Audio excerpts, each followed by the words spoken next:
But tomorrow night is going to see the sort of official opening of, for the very first time, I've been told, in Northern Ireland, the European Brass Band Championships. There's been a few small gigs going on, but the real one is opening up with the Brighouse and Rastrick Band.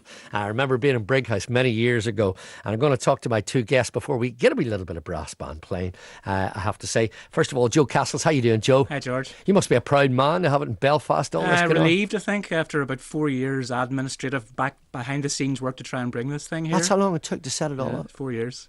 Oh, Alan Morrison's with me. Come on in a bit, Alan. You're very far out there. Not until you start playing that one. Is it a cornet you have with you? Got a cornet I've got, Good lad. It's been well brassoed too. Well brassoed. You're with the Brighouse. I play with Brighouse and Rastrick, but unfortunately Brighouse are not here this week. We didn't qualify for the European Championships this year, but we will be hopefully back in it next year. I should be sitting going like this. Why did a famous band not get through to the championships? I mean, I'm from a young lad. I've heard of Brighouse and Rastrick Brass Band and the Black Dyke as well. But I mean, you're always in it. Why? What happened? Well, it's just there's only so many bands from each country can be in it, can qualify for it, and last year Black Dyke pipped us. So they're here and you're not. Yeah. But you're here and they're not. You're here and they're not. Yeah, but we're going to be hearing from them when you move it on record. Yeah, I'll shut my ears for that. Yeah.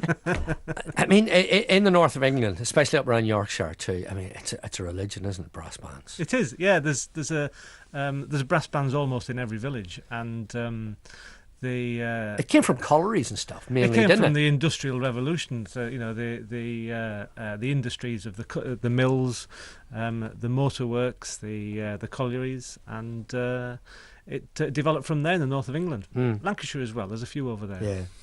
Was it handed down from your dad, and is that the way it happened? The dads brought the sons along? And, yeah, my dad... Play trumpet. If you're not playing, clean it. Oh, I have to clean his trumpet, yeah.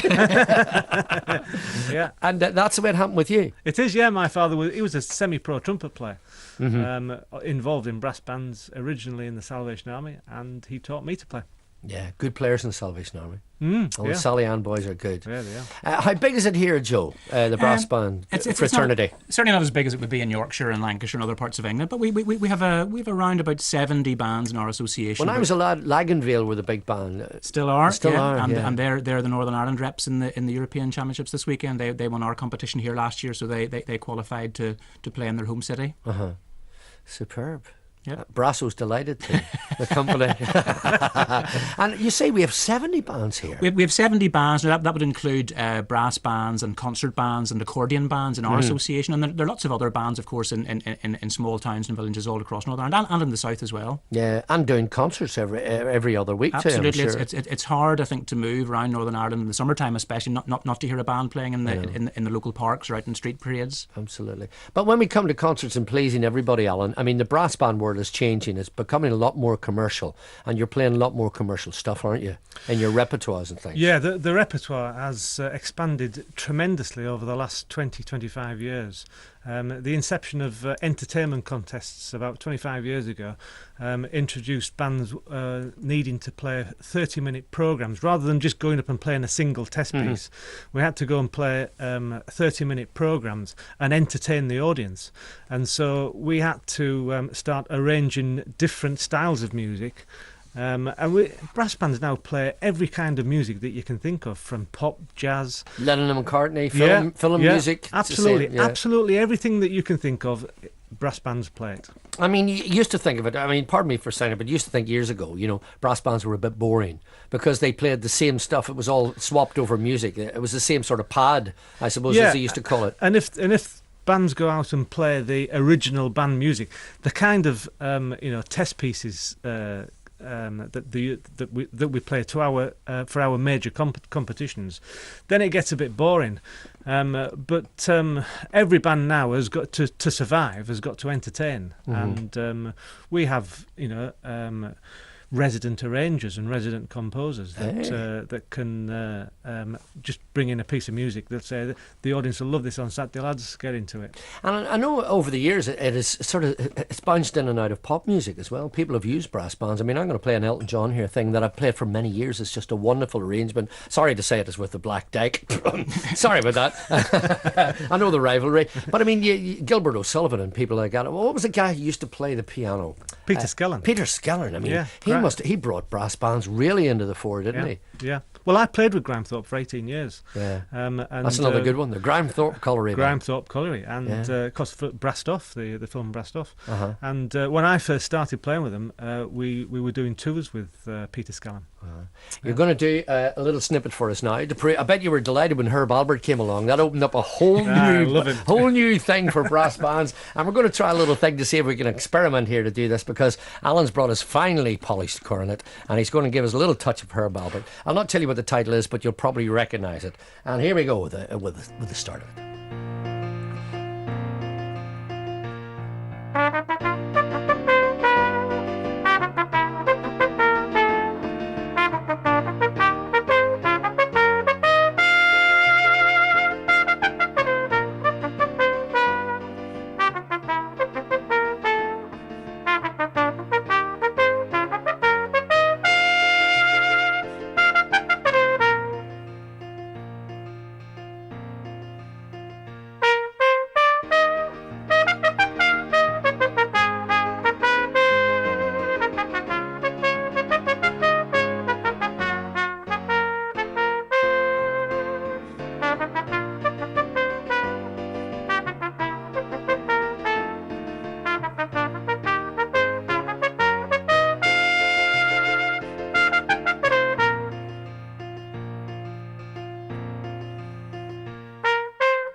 Yeah, great. Live in the studio, a finely polished cornet, a bit of Herb Albert. Sure, where would you get it? Fantastic.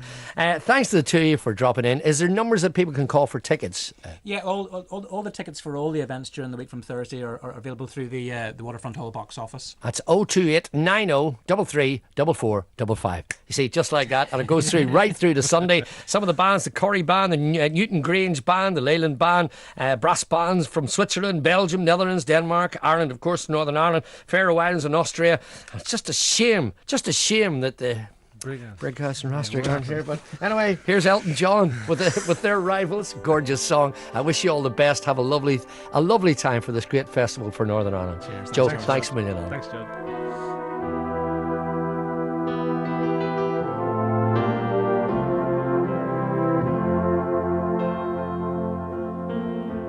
Abide with me, fast forth the eventide,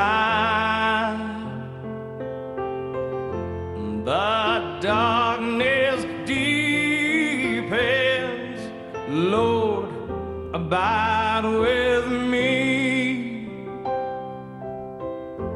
when other helpers fail and comforts flee. Help of the helpless, oh, abide with me.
fabulous Black Dyke Mills Band, Elton John, and that classic hymn. It's gorgeous. Abide with me.